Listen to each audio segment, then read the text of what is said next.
those who are within the industry, especially Hollywood, I'm sure have a lot more reports of bad behavior. And so they're like, we can't hide this anymore. It's there. Everybody's talking about it, and it's just the reality of the situation. And unfortunately for them, Hollywood enables, you could say, a lot of bad behavior. But usually you have to have a decent amount of talent, and Harry and Meghan just don't seem to have much in the industry that they're in. Breaking right now. US magazines have turned on Harry and Meghan. And Newsweek is looking into the shocking reason why. Brittany from the Royal News Network posted on this. It seems like members of the media who tried to run interference for Meghan simply can't anymore. The cat's out of the bag, and the reports of bad behavior are too deafening to ignore.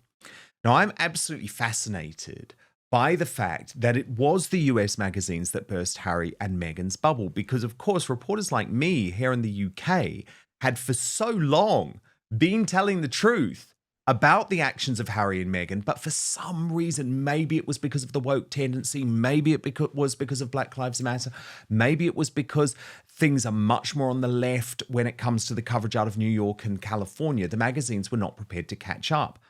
But it really has changed. And even Jack Royston, the royal correspondent for Newsweek, who is behind this article, has done an absolute 180, because for a long time he was a propagandist for Harry and Meghan.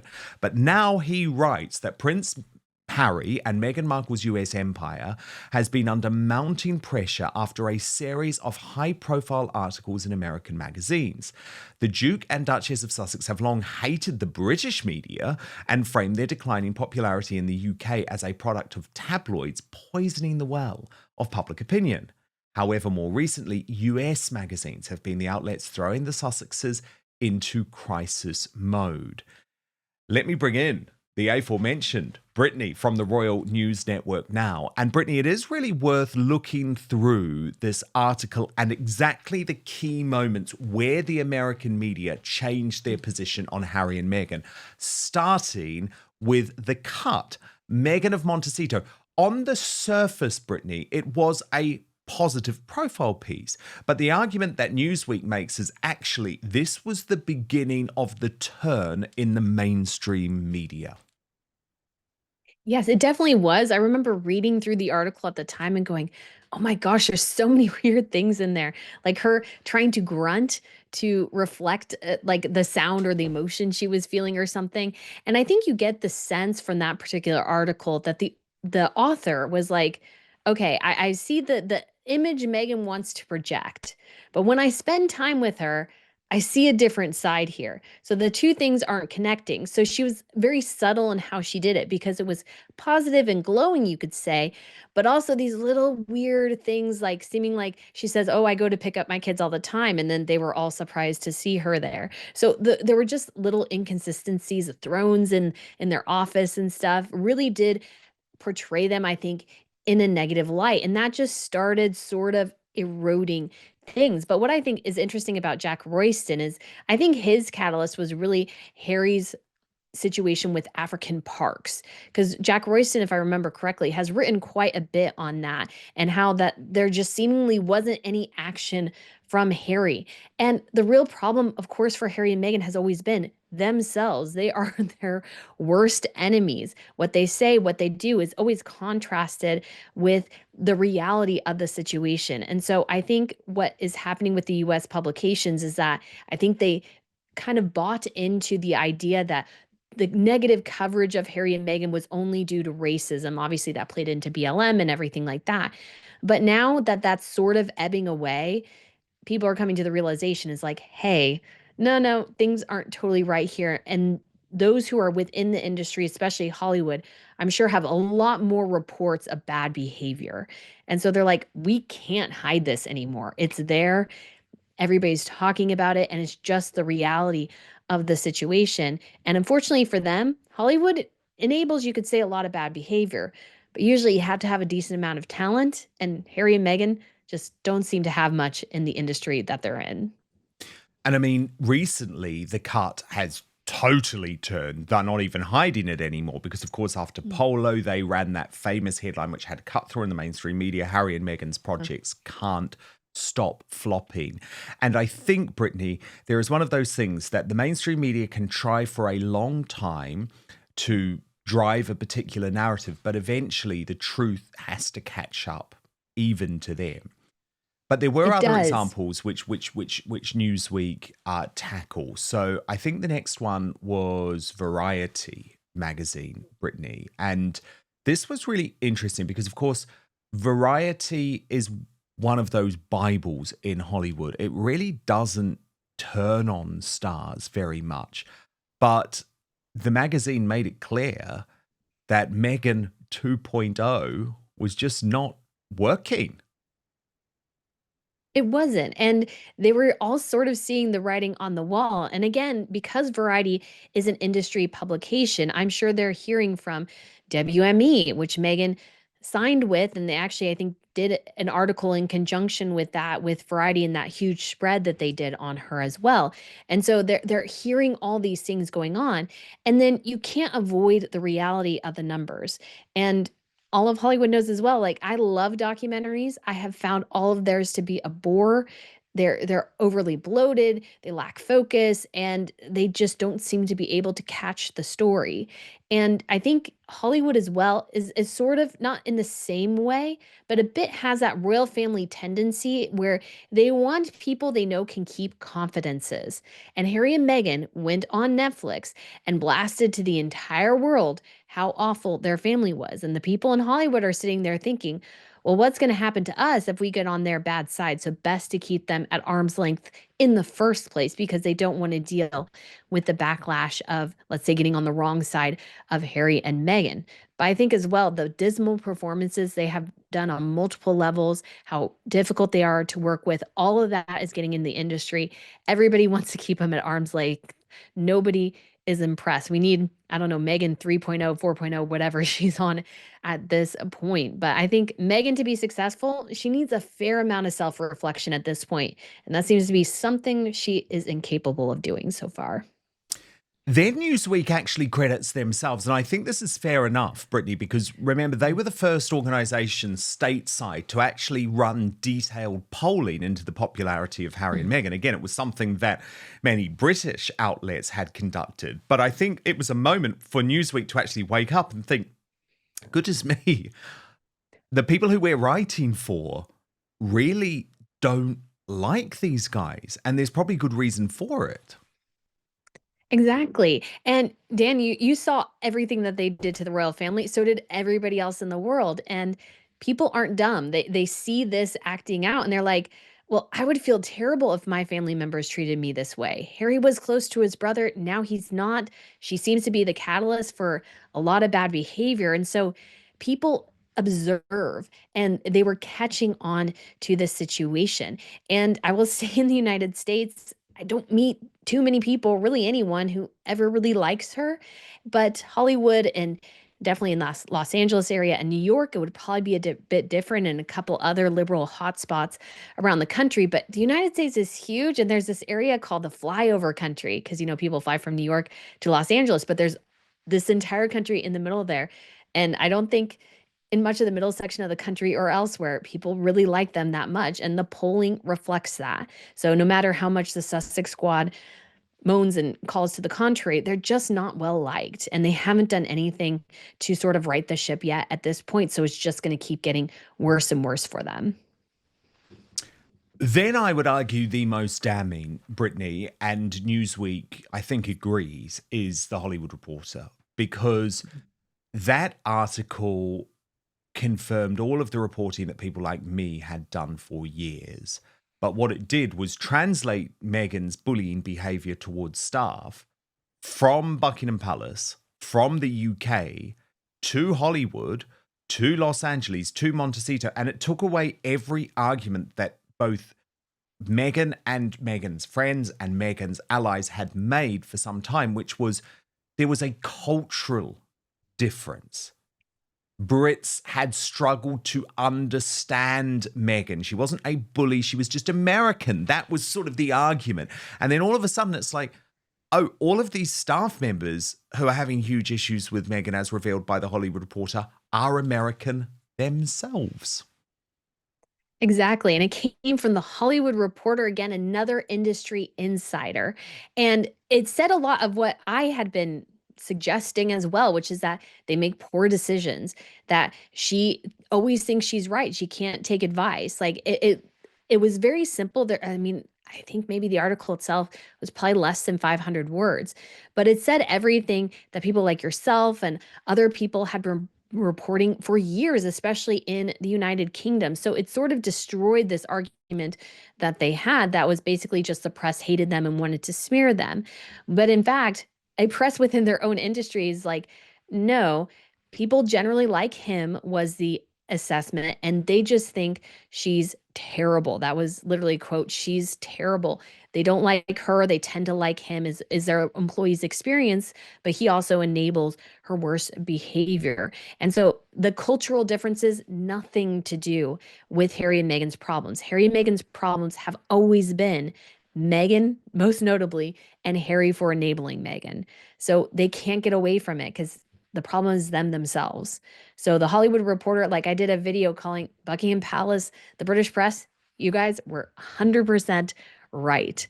And the American press was sort of went along with their side. It was definitely in the wrong. And people were really starting to catch on to that. Yeah, totally. Because the problem is for a magazine like The Hollywood Reporter, actually, once they allow their journalists to start reporting, which is obviously in their name, they're going to keep doing so. So they ran Yeah. another piece recently.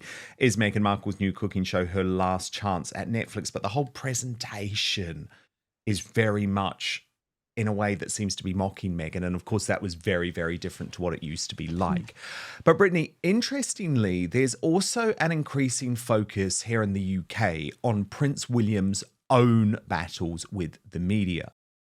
But first, you know how often I talk about the need for free speech to be protected online, but I have been thinking lately of the need for personal protection from snoopers, bad actors, and hackers, and I'm delighted to tell you I have now found the solution. And what's more, this VPN, or virtual private network to use the full term, is also a life changer when it comes to providing you entertainment and information from anywhere in the world. So I need to tell you about Surfshark. It is an incredible and easy to use service that encrypts all your internet traffic, meaning your online activity stays safe so you can shop, stream, browse, and conduct your banking online in complete privacy.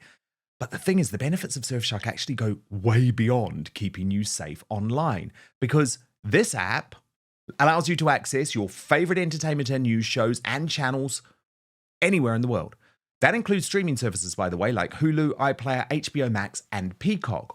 Or if you have a favorite show that is blocked on a service like Netflix here in the UK, or Amazon Prime, or Disney Plus elsewhere, within seconds you can be watching as if you're in another country. It's really great for sport too. If you're traveling for work or on holiday, you can get all your favorite content from home. Surfshark is also an insurance policy against creeping censorship, because many countries are now considering blocking certain platforms. France, for example, has blocked Rumble. So Surfshark allows you to watch anything, anytime, anywhere. It is true freedom. A VPN can also save you money because you get the best deals from websites that change their prices depending on where you're buying from. There are other benefits of Surfshark too. You can use on unlimited devices, and your entire household can stay safe with just one subscription. There are over 3,200 servers in over 100 countries, meaning a world of choices at your fingertips. Plus, if this is your first time using a VPN, and if it is, my goodness, I recommend you get one ASAP, 24/7 customer service available to you. Go to surfshark.com/outspoken for an extra 4 months of Surfshark at an unbeatable price. What's more, Surfshark, so confident they're the best VPN in the world. I use them. I can vouch for that. They will give you a full refund within 30 days if you're not entirely satisfied. So go to surfshark.com/outspoken for an extra 4 months of Surfshark at an unbeatable price. But now, back to the show. Now, this has come as a result from an article in the newspaper by Richard Palmer, who was the long-time royal correspondent for the Daily Express, who was recently made redundant. And he wrote this piece saying, "Inside Prince William's hidden battle against press intrusion." And I guess The main concept is that actually, probably William agrees with Harry on certain fronts, but he is going to take his battle with the British press in a much more strategic and actually a much more sensible way. So let me take you through some key moments of the article, Brittany. Richard Palmer writes, more generally, William worries about the effects on his wife and children after conspiracy theorists spread lies about Kate's cancer on social media last year. He wants to ensure that Britain's mainstream media does not feed on the worst of what is portrayed on the social media platforms. Mhm. Then he notes a time recently that within earshot of the press pack, William and Catherine are known to drop charming little anecdotes about them into conversations with the public, giving the royal reporters an inkling of what sports, music, and school subjects they like, but without surrendering control of the message. There is no press invitation to the school sports day, Christmas panto, or updates on their academic progress that previous generations of royals felt compelled to give to the nation. And Richard Palmer went on to write, the heir to the throne staff at Kensington Palace have built strong relationships with editors and specialist reporters and often use softer negotiating skills, understandings, or, if necessary, legal warnings to try to keep intrusive stories out of the mainstream media. So what did you make of this expose about William's own practices in terms of controlling the media narrative, which is certainly far, far less aggressive than his younger brother? Yeah, I think William is doing the smart thing here because the reality is, as royals, you do have to deal with the media. So, in order to do that, you must be strategic in it because you can't risk alienating them because then they might turn against you. I don't think that's totally the case, but I think Harry and Meghan, some of the antagonism from the media is probably very real because of how they treated the media. William here is dealing with the reality. I must deal with the media, but I also must ensure the privacy of my family. So we will do strategic things. We will have good relationships with them because you know how you get good headlines sometimes is just simply having a good human connection with another person. That's so incredibly helpful. And not that the media doesn't report the truth as necessary, but they also have some sympathy and are even able to better, you could say, protect the family. Now, when it comes to the conspiracy theories about Catherine, I was sort of shocked when those started last year. And it was disappointing to see some mainstream outlets, at least in the United States, go on the hashtag where is Kate tangent. And so the only other thought I would have for their media strategy is that I don't know how they would have done it because I'm not an expert in some of that area of social media, but is how do they be proactive if something is growing online to sort of try to minimize it to the best of their ability? Not that people can't have a voice or what have you, but how do you maybe combat that in a more strategic way? I'm sure there is a way to do that. There are specialists for that, but that would be my only thought. I think their media strategy overall is very good. And I see actually a lot of the media strategies from different royal families. I follow a lot of them. I think one of the best is Spain. They actually film all their own royal engagements and put it up online, which I think is fantastic because in this new media landscape, the great thing is although they need to have their relationship with the media, Catherine and William also have a lot more control than previous generations did on what photos and videos and everything that they can release. And so I think it's great for them to take advantage of that and also to give rise to new voices in the space, you know, myself as an example, yourself as well, because independent media is where it's at right now. So I think Totally. they Why can should kind of we do have both. all of this filtered through? And I mean, there was another example of William quite recently with that influencer. Look, Mm, I think the game has changed. And this yes. arrogance that the mainstream media used to have, especially the British Bashing Corporation, I call them, the BBC, woke ITV, Sly News, they think they have the ability to set the agenda and be the only people that the royal family really has to care Hmm. about. Well, that's not true. Actually, I would agree with you. I'd much rather they took a Spanish approach, but made all of the footage available to all of us, the independent Hmm. media, so that we can use that. And by the way, Brittany, very, very good point about social media, because I think there is an acknowledgement within Kensington Palace that they dropped the ball when it came to the Yes, I conspiracy would. theories around Catherine. They Mhm. didn't deal with it quick enough. They took an old mainstream media approach. And actually, Exactly. what William is going to have to realize more and more is that very often it's not the mainstream media that sets the agenda, because in the case of this, it was social media, it was the Sussex squad, and they almost needed to have more of a rapid response unit to deal with that. But of course, it doesn't excuse what those terrible trolls were doing online, given that we know that Catherine had much bigger fish to fry, given she had just received this cancer diagnosis, and it remains an absolutely shameful period that Harry and Meghan were not prepared to speak out against the Sussex squad even then. But really, really interesting analysis as ever from Brittany, editor of the Royal News Network, and to get that brilliant independent coverage of royal families all across the globe,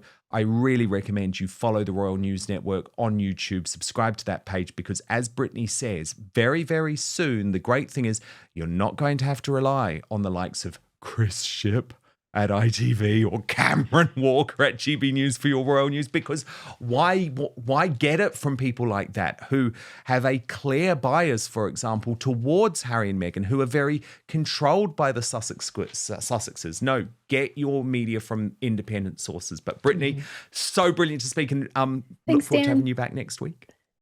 Thank you so much for watching Dan Wootton Outspoken. Please click on my face just to the bottom left to subscribe to this brand new independent news source, and turn on the notification bell so you'll be alerted to our brand new live shows, uncancelled interviews, and special royal episodes. Outspoken is also now available as a podcast, so you can listen to the show every weekday on the go, wherever you are.